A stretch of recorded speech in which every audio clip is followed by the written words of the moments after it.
Monday, 28th June 2021. Coming to you live from Lagos, Nigeria.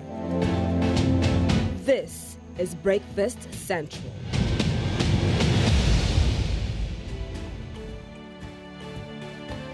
It's 9 a.m. in Egypt and Namibia, 10 a.m. in Kenya, but it's 9 a.m. Oh, I beg your pardon. It is 8 a.m. right here in Lagos.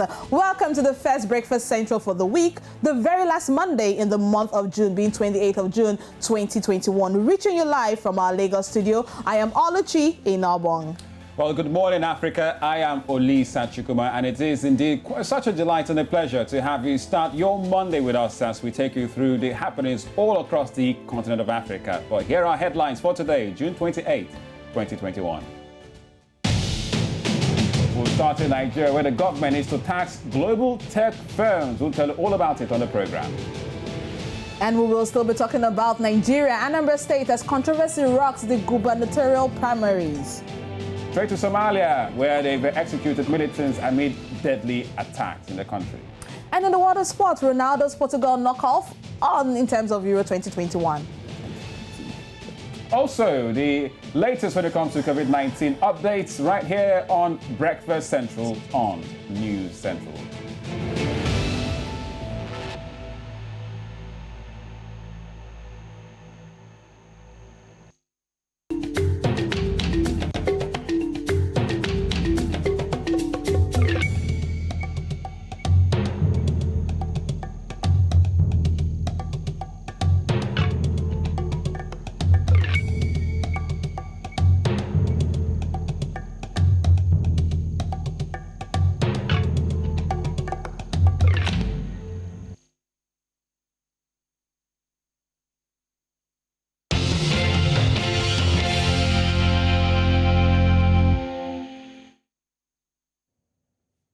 All right, welcome. It's Breakfast Central on News Central. It's a Monday, June 28, 2021. No time to waste, so we'll start with looking at the front page review, of the newspapers all across different parts of Africa. And I think we're starting in East Africa, aren't we, Oluchi? Right, yes, in East Africa, that's the very first paper we have this morning. And looking at the papers, it says, a trying time for Museveni. So and that's what it East says. African. That's East African, the East African paper.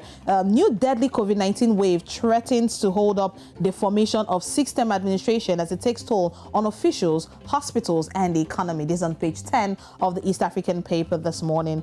Also on the paper, we have quite a lot. 100 ways Samia is changing life in Tanzania. This is also in a lot of papers that we have for you this morning, but you can get more information from the East African paper this morning. Mugabe's sins come to haunt his daughter. That's what it says in page 8 to 9. Bona and her husband fight off efforts by states to do what her father did. And what did the father do? Seizing land. You have more information from the East African this morning. All right, so that takes us to Rwanda with the new times in Rwanda. That's where we're going to next, see what they have for us this morning. So big story there. It says Rwanda inches closer to health post in every cell. What does that mean about that story? Find out on the front page. There's also a writer there that talks about the country has over 2,000 cells, and currently all but 50 have health post. And there's a picture there having Dr. Herbert Fish Johnson, who's the chairman and chief executive of SC Johnson, interacting with the Minister of Health, Daniel Ngamije, of the field of Mahama sector yesterday, all about health in Rwanda. Plus, more COVID-19 on the right there says government rules slashing testing cost for COVID-19. And at the bottom, it talks about Rwanda's to head UN police component of the CAR, which is the Central African Republic. So lots of health talk this morning in Rwanda with the New Times. All right, looking at Namibia, the New Era paper this morning, a lot still talking about health and COVID-19. Now in the paper, Omusati suspends administering first dose. We're talking about COVID-19 and the variant in it. You'll find this story in the New Era this morning. SADC spoils for a fight as Namibia moves army deployment to Mozambique. Wow. Wow. Issues in that country. Serious. Insurgency. All right. Oh, you also see the paper here. On the paper here, you have two people who gave a hug. It says faith over fear. That's looking at COVID-19 and the number of death tolls that have happened, not just in Namibia, but around the continent of Africa as well. You will find that and much more in the New Era for you to read this morning. All right, so let's segue to the Sowetan in South Africa to see what they have said in the South. All right, we'll talk about the big story there. It's a disaster, says President Cyril Ramaphosa, who's on the front page here at the very bottom. It says gathering, booze ban, early break for schools as South Africa moves to stricter level 4 lockdown. Says ban, a blow to tourism, alcohol and industry. So there you have it. They are banning the booze again in South Africa. And there's a interesting picture there of soccer football fans, many without face masks. It says, gather to watch a local game at the Moletsane Sports Grounds in Soweto yesterday. So people just, gathering without social distancing, watching football matches. Well, perhaps that's why the president is saying it's a disaster, too much gathering, too much booze, and they want to go to level 4 lockdown. All right, so at the top there, at the right, that's Casa Semenya, 800 meters runner for South Africa. She's not qualified for the Olympics yet. Says last chance for Casta's Olympic hopes. More that on page 17. And mom wants justice for amputated child. Found out more on page 2. Plus, COVID-19 hits 3 Springboks. So that's the rugby team of South Africa. They are preparing with a test and invitational with the British and Irish Lions very soon next month. But South Africa have been hit, the team, with 3 COVID-19 tests. And Lehman's pictures, priceless. That's a photojournalist out there in South Africa. Find out more on page 5 of the Sowetan in South Africa. All right, there you have it. That's a review of the major newspaper headlines we have for you today, June 28, 2021. It is now time for Top Stories.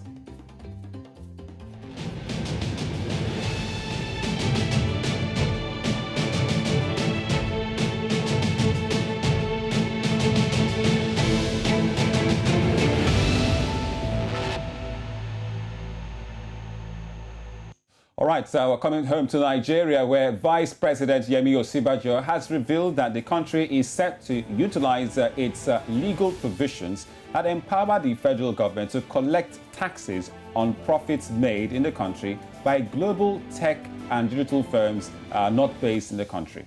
Now, he noted that while the federal government will not be raising tax rates by this time, based on the Financial Act of 2019, it is already empowered to widen its tax net. Now, that includes imposing taxes on the Nigerian income of global tech giants with significant economic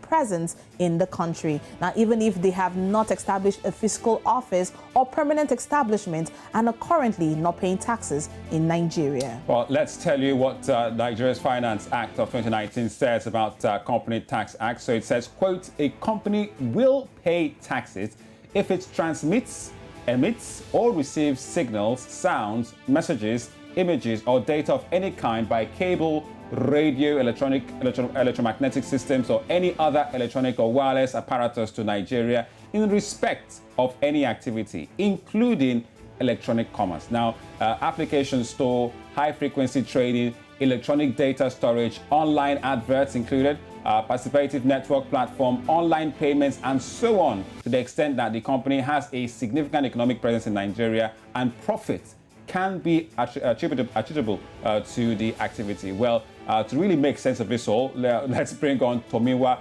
Aladekomo. He is the CEO of Big Cabal Media, Tech Cabal, and Zikoko. Welcome, Tomiwa. Good morning to you, to Breakfast Central.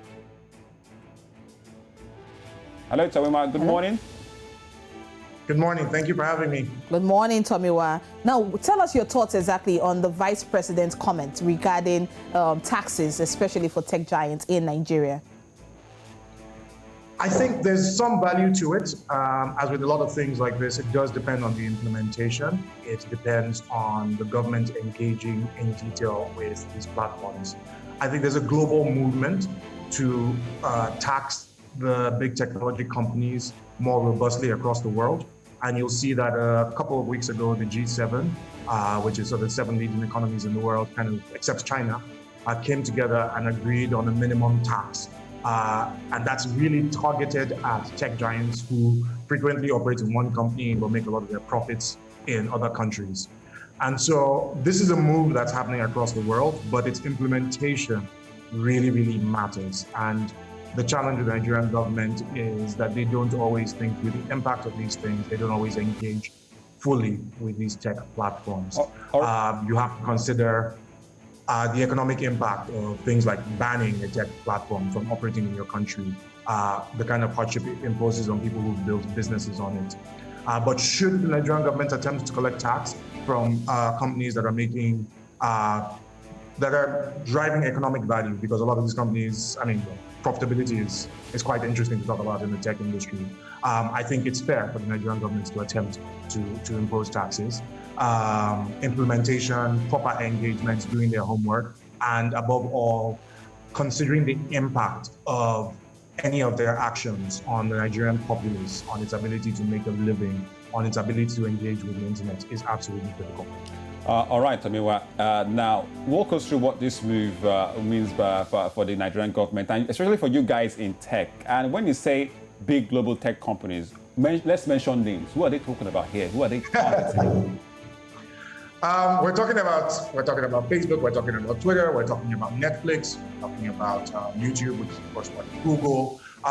Those are the kind of platforms that the government has so far said that they are targeting. What does this mean for the Nigerian tech industry?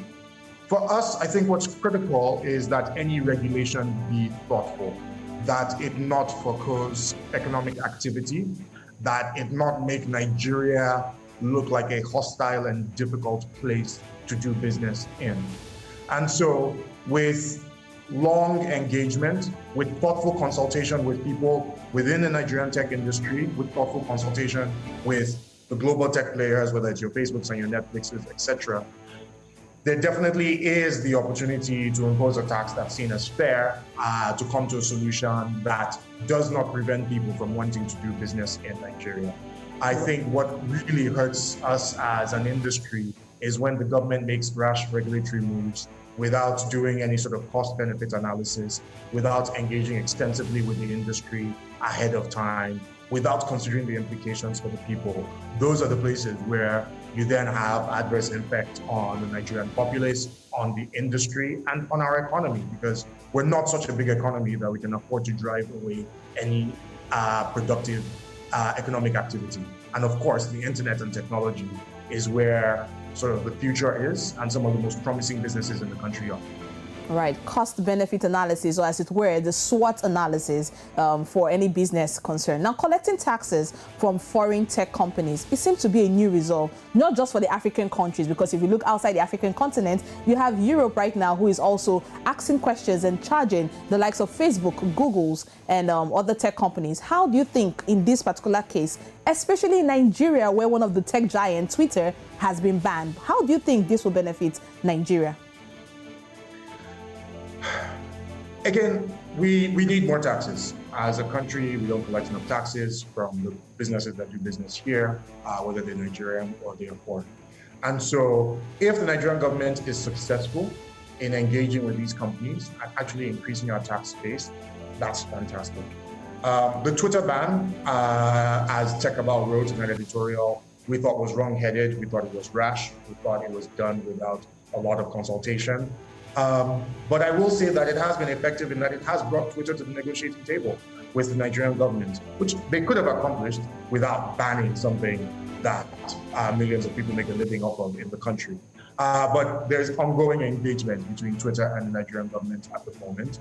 And things like taxes will probably get worked into that conversation. Will the Nigerian government sort of land on the right side of this? Will they accomplish their goals? I think that's yet to be seen. Will they be able to convince these companies to pay taxes here? Again, it's yet to be seen. And I have to say, these companies are big. I mean, something like Facebook, is probably the size of the Nigerian economy by itself as a single company. And so they don't agree to taxes very easily. And they don't like to set precedents, because once you've agreed to it for Nigeria, then every country in the world, every country in Africa at the very minimum is going to be coming after you. But countries all over the world will take that as a signal. And so those will be very, very tough negotiations, and it's yet to be seen whether the Nigerian government will actually get their way. But is the initial initiative or impetus to collect taxes from these players correct? I think, yes, I think that's fine. All right. Probably the other place that we should be a bit careful of is we have a government that has shown itself to be fairly prone to censorship and to sort of reducing the voices in the public space. And we should worry that this becomes another way for them to force these platforms to reduce the voices of the people or to prevent people from speaking openly about their lives, about the challenges with the government, etc. So that's probably an area where, as citizens, we should also be concerned. All right, thank you very much, Tomiwa Aladekomo, CEO of Big Cabal Media and Tech Cabal and Zikoko. Really great elaborations. Yes, it's a case of tech and taxes, the two T's in the modern world. Thank you very much once again, Tomiwa. Thanks for having me. All right. Now, more top stories right here, Breakfast Central.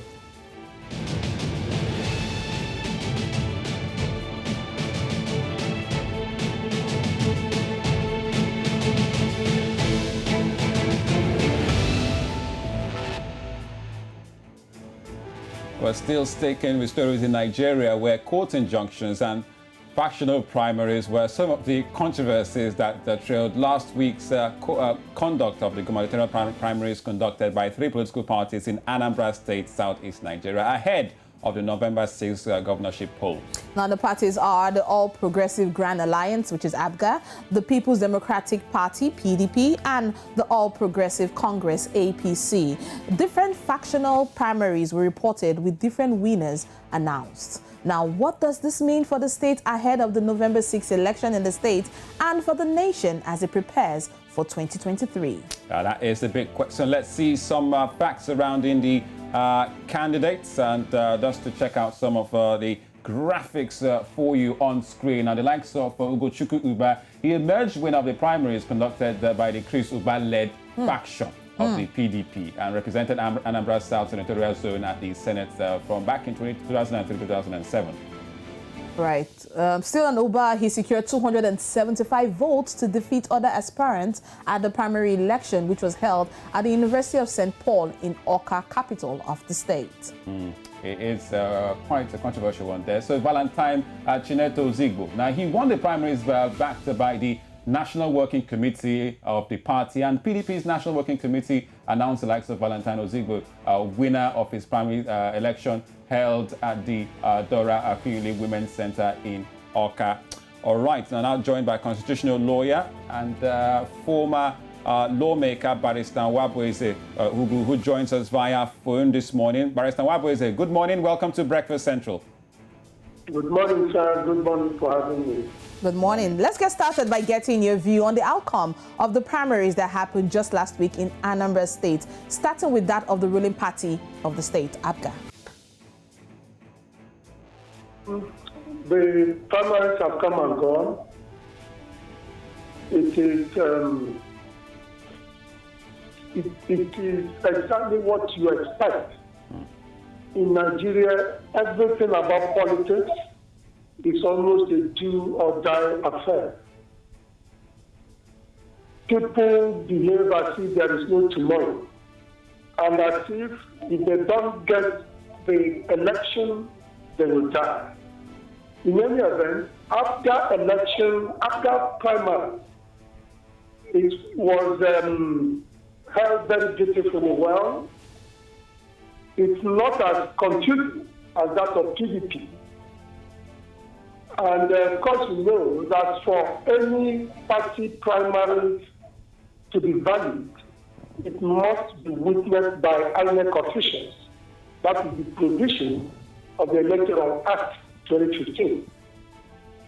Now, the ABGA primary, like you know, was witnessed by INEC, and I'm not sure there is any serious opposition to that election, to that primary. I think that the people that have problem is the PDP that is factionalized. But you can be sure that whichever factional primaries is attended by INEC is going to be the valid primary. All right. Okay, Barrister Nwabweze, before, let's talk about this PDP party, the factional PDP in Anambra State, as it were. conducted on Saturday. Now, the national leadership of the party on Friday last week dissolved all its executives in the state and directed its Southeast Zonal Caretaker Committee to oversee the management of this chapter, but it still conducted its primary. So how will all this end up now? Now, the alter ego of the party is the national chairman of the party. Whatever anybody does which is not approved by the national chairman is invalid.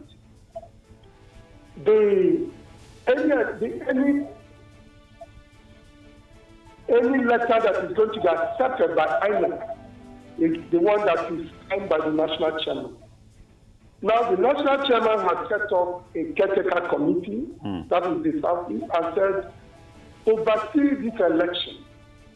Whichever of the factions is approved by that committee is valid, and that is exactly the one that INEC will attend. It is the primary of the factional primary that INEC will attend. And like I said, whichever one INEC attends is the one that is valid, and that is the one that is going to be accepted by the court. Right. Because at the end of the day, this matter is going to end at the Federal High Court, which has the constitutional jurisdiction to look into pre-election matters. Because this is a pre-election matter. The tribunal can only handle the post-election matter. Right. That you have not even done election, so you don't talk about post-election matter. Right. Now it is pre-election. Right, now looking at this the situation, especially with the factionals in this political party and with the outcome of what happened in the primaries, how would you rate the preparedness of parties, political parties in Nigeria ahead of the 2023 election? It simply means that we have learned nothing from all that has been taking place. In fact, if you look at the Nigerian democratic experiment and the progression of our elections in this country, you'll discover that even the 1999 election is better than most elections we have been holding since after 1999. Probably because it was the military that midwifed the 1999 election into being. The subsequent elections have been conducted, and even the people that win still know that there is a great chink in the armor of justice. If you remember when in 2007, after Yar'Adua was elected, he accepted that the election that made him the president of this country was gravely flawed. And that was why he immediately set up the election, that election committee to overhaul the totality of the electoral system. Right. All right. Thank you very much, Barrister Wabweze Ugu, former lawmaker and constitutional lawyer, joining us right here this morning on Breakfast Central, looking at the controversy surrounding the factions in the Anambra State, primaries at the weekend. Thank you very much once again, Barrister Wabweze. All right, thank you very much. Still on Breakfast Central, coming up next.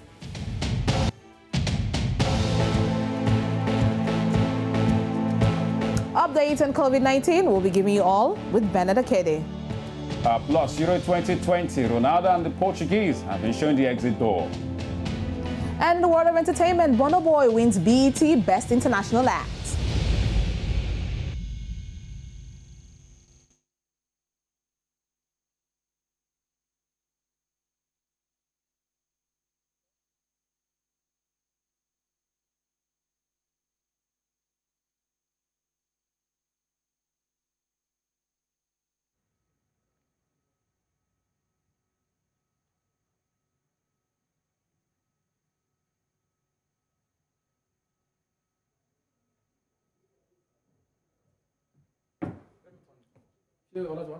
What?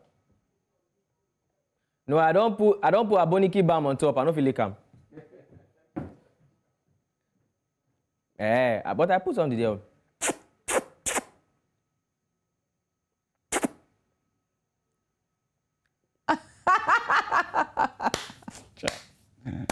Jai. Bernard. Yo. I shake it. Bernard, you need to make heaven. Well, You I need don't to know. make It's not in the heaven. plan, but if I qualify, I'll go enter. You need to. I qualify. Qualify.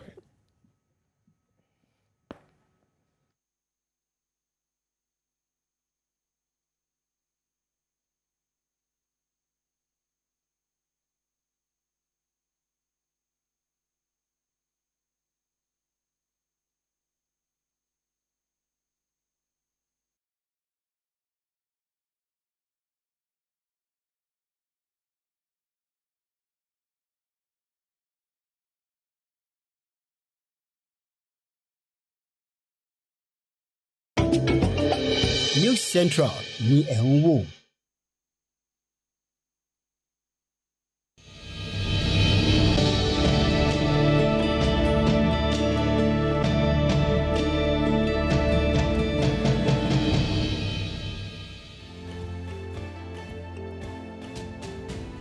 You're still watching Breakfast Central on News Central. Now, don't forget you can follow us on social media. We're on Facebook, we're on Instagram, and you can stream live on YouTube. Just catch us live on Star Times, channel 274, and on Arvo TV, channel 23, Freeview, Vision 274. All right, Oluchi is always staying away from the tweeting bird. Advisable this time. All right, away from job stories and indeed Twitter. Let's talk about COVID-19. The pandemic is still out there, and South Africa is set for another lockdown, level 4, according to Cyril Ramaphosa. And we have our correspondent, Bernard Akede, once again this morning. Good morning to you, Bernard.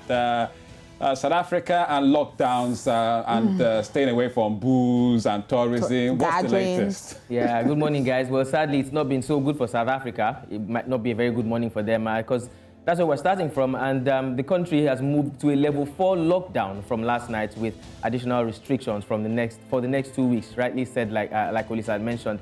Now, this comes after the rapid spread of COVID-19 Delta variant first discovered in India, which is now gripping the country. Now, President Cyril Ramaphosa addressed, the nation and announced changes for the next 14 days that are part of the drastic steps that are needed to be taken to break the transmission of this deadly virus. Now, he said all gatherings, whether indoors or outdoors, are prohibited, and a curfew will be in place from 9 p.m. to 4 a.m. and all non-essential establishments will have to close by 8 p.m. Now, the president did also say that restaurants must only serve takeout and not allow people to eat in the premises. Also, the sale of alcohol is prohibited for both outside and on-site and off-site consumption. The COVID-19 virus that descended on our country in March of last year has been continuing to mutate, to creating new variants. Our scientists tell us that COVID-19 has many variants. Last year, we experienced what they call the Beta variant. In addition, we now have the Delta variant. This variant was first detected in India at the end of March of this year and is now found in 85 countries around the world. The Delta variant spread like wildfire in India in an alarming manner. That variant has now been detected in 5 of our provinces, namely the Eastern Cape, the Free State, Gauteng, KwaZulu-Natal, and the Western Cape. The evidence we have is that the Delta variant is rapidly displacing the Beta variant, which has been dominant in our country until now. All right, our hearts and prayers go out to South Africa and South Africans. But moving on from the south, now we move to the west, and that is Sierra Leone.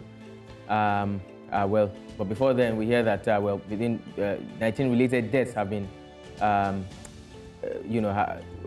in Sierra Leone, 19 related deaths within the past 48 hours have been detected or have been announced, bringing the West African country's pandemic response to a critical phase. Now, the country's health authorities said the country also recorded 75 positive COVID-19 cases out of the 556 samples in the past 24 hours. Spokesperson for the National Coronavirus Emergency Response Center, Solomon Jamiru, says the 34 military hospitals, one of the main referral centers for suspected and positive COVID-19 cases, cannot accommodate more cases, and the country's healthcare system is not prepared if cases get critical, Jamiru said. Now, as of last night, Sierra Leone has reported a total of 5,306 COVID-19 cases and 93 deaths as well. From west, we finally moved to the north of Africa, where Tunisia's health ministry yesterday reported over 3,000 new COVID-19 cases, raising the total infection in the country to over 407,000. The death toll from the virus rose by 75 to over 14,000, while the tally of recoveries has reached over 347,000 people. Now, the number of hospitalized COVID-19 patients in the North African country reached over 2,979, including 579 in intensive care units and 132 others mechanically ventilated. Since the start of the nationwide vaccination campaign against coronavirus on March 13th, over 1.7 million people have received the vaccines, with over 496,000 taking both doses. And this is according to the latest figures published by the country's health ministry. Now, for the final index, according to the Africa CDC, the continent has reported over 5.3 million cases with over 140,000 deaths, sadly, and tests carried out is pegged at over 52 million, while the number of recoveries stand at over 4.7 million people. Please remember to stay safe, wear a mask. COVID-19 is still out there. Thank you so much, Benedicte. Pretty sad one for South Africa. Level 4, that's the level you're in now in terms of the variant of the COVID-19 that is in your country. No more gatherings, no more social booze, as Olisa is rightly saying here. Or covertly sold, none of that. It's a sad one for them. All right, thank you so much, Benedicte, for the update. All right, so let's tell you some programs that will be coming up later today on News Central. At 3 p.m. West African time, we have NC Exclusive. Village Square Africa at 7 p.m. West African time. And at 9 p.m. West African time, we have NC Continental Prime.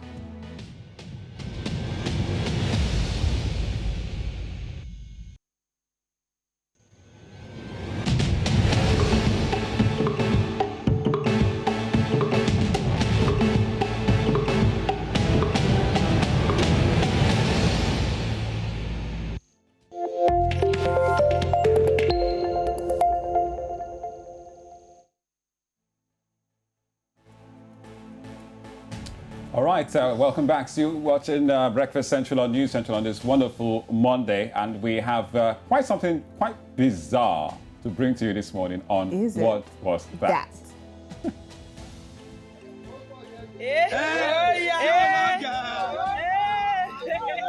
Mamio.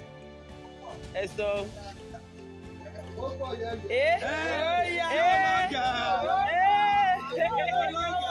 He's plenty. Mamio. Eso. Sajay, is it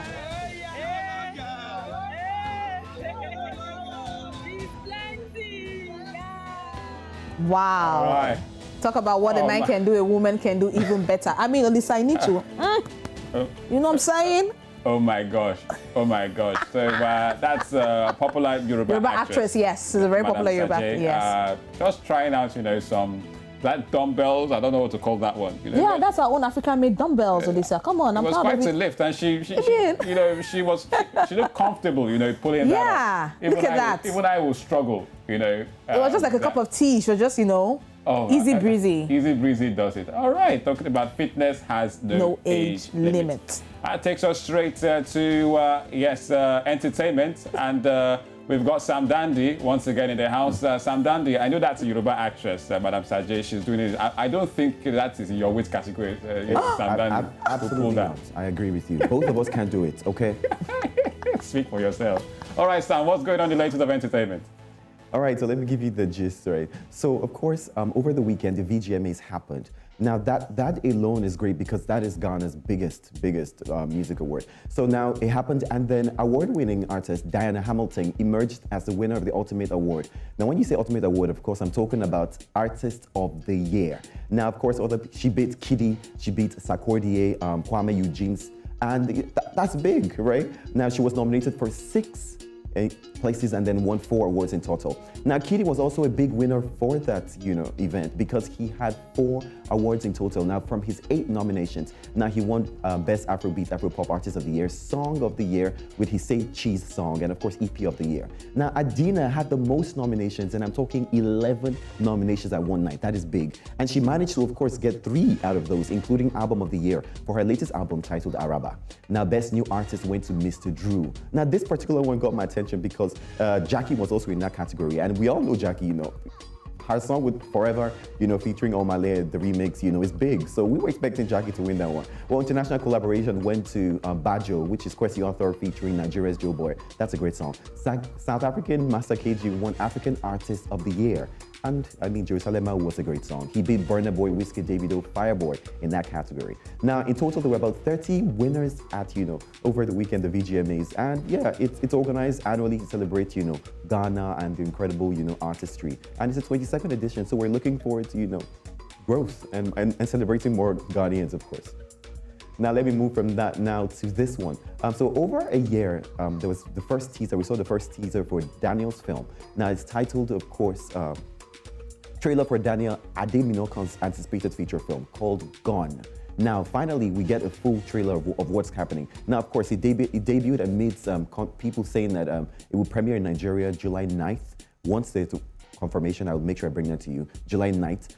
Now, it stars Sam Dede, Gabriel Afolayan, Stella Damascus. Now, Gone follows the story of Ayochukwu, a troubled young man who turns to a boxing mentor for guidance. Now, he soon discovers that his coach, happens to be his father, who abandoned his mother decades ago. Now, I like this kind of stories, okay? Now, of course, this film was scripted and stars other people like Adame, Bimbo Manuel, Bimbo Ademoye, of course, and Ima, oh my God. So prior to this, the film has been selected and was screened at Halifax Black Film Festival in Calgary, Canada. So yeah, we're looking forward to seeing the film. I'm looking forward to seeing because I like the story. Well, now to the biggest news of the weekend, in my opinion. Singer Burna Boy continues to make Nigeria and Africa proud, right? He recently bagged the Best International Act at the just concluded BET Awards. Now, it's a big deal, okay? Because he becomes the first African to win this award consecutive years, 3 times in a row. Now, of course, it was celebrated, the award was particularly to celebrate African Americans in music, acting, sports, and other fields of entertainment, but that particular category got our attention because remember, Olisa, we talked about this a couple of times. I know that Whiskey was also nominated for that category, as well as a Diamond Platinums. And maybe I wanted Diamond Platinums to win this, but it's a big deal for Burna Boy. I couldn't have expected anyone else to win this, let's be honest. So how many times has he won this particular award? 3 times now. 3 times, back to back. Back to back. He needs to cut his soap for me. That's all I can say. Whatever it is, soap, money, anything. I'm taking it. All right, thank you so much, Sam Dandy, for the update in the world of entertainment. All right, that was quite refreshing. But we're not done yet. We're not done yet on the show today because we'll still have more to come. Yes, all about Portugal and Ronaldo. They've been shown the exit door at Euro 2020, courtesy, a goal from one of the Hazard brothers. We'll tell you all about it when we come back.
All right, welcome back. Breakfast Central on News Central. Time now for some sports. We know that we're going into a huge summer of sports and activities around the world. The Euros still ongoing. There's Wimbledon started today. We just had the rally in Kenya finishing yesterday. There's also the Olympics to look forward to in just a couple of days' time.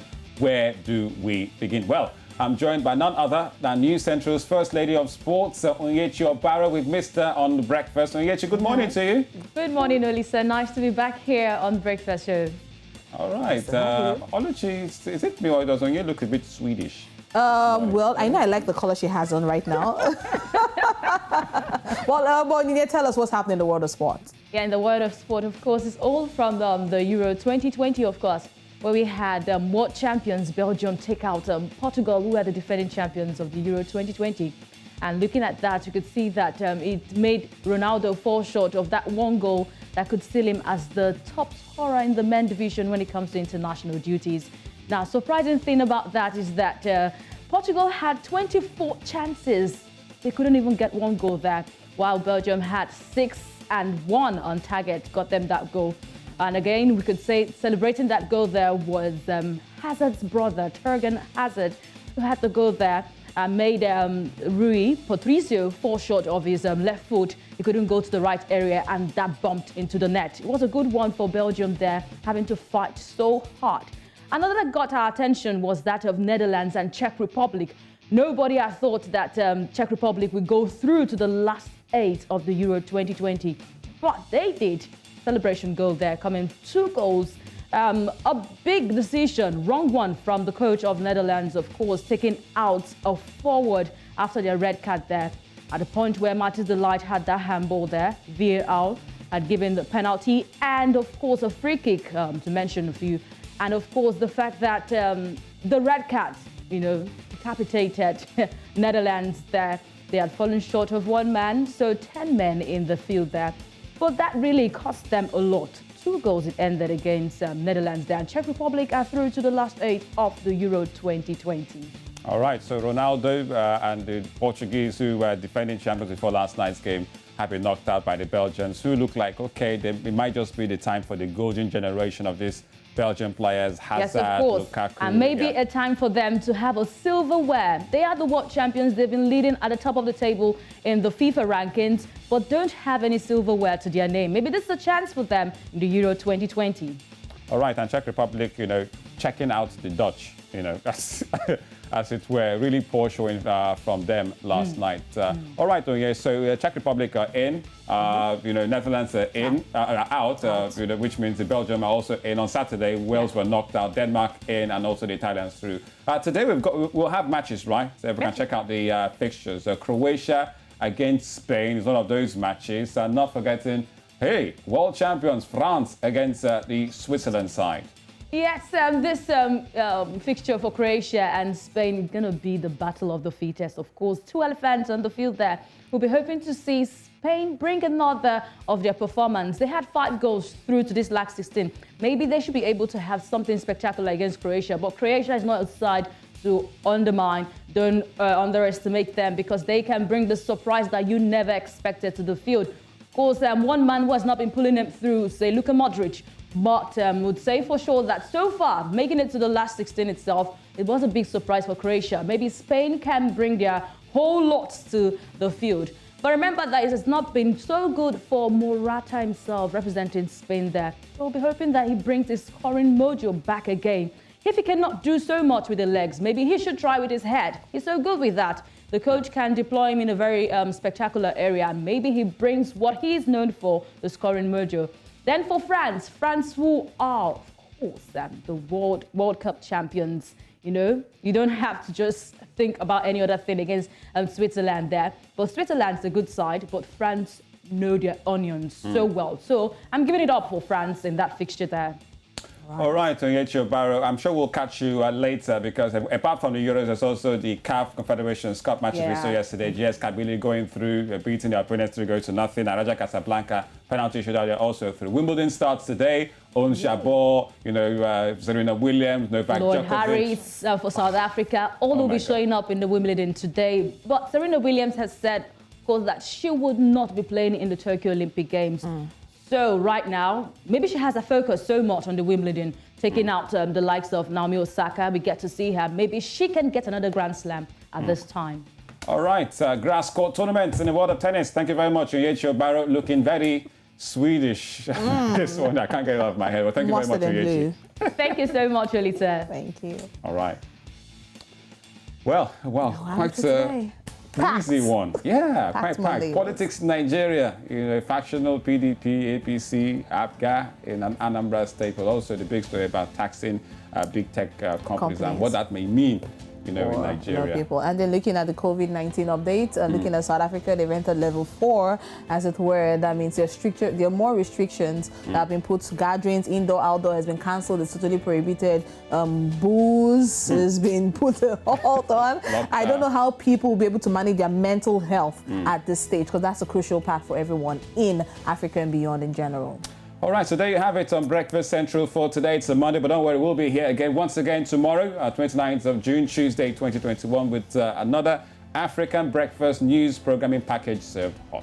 All right, on behalf of the production team, we'll say thank you and do have a lovely day. Bye-bye. At the mall.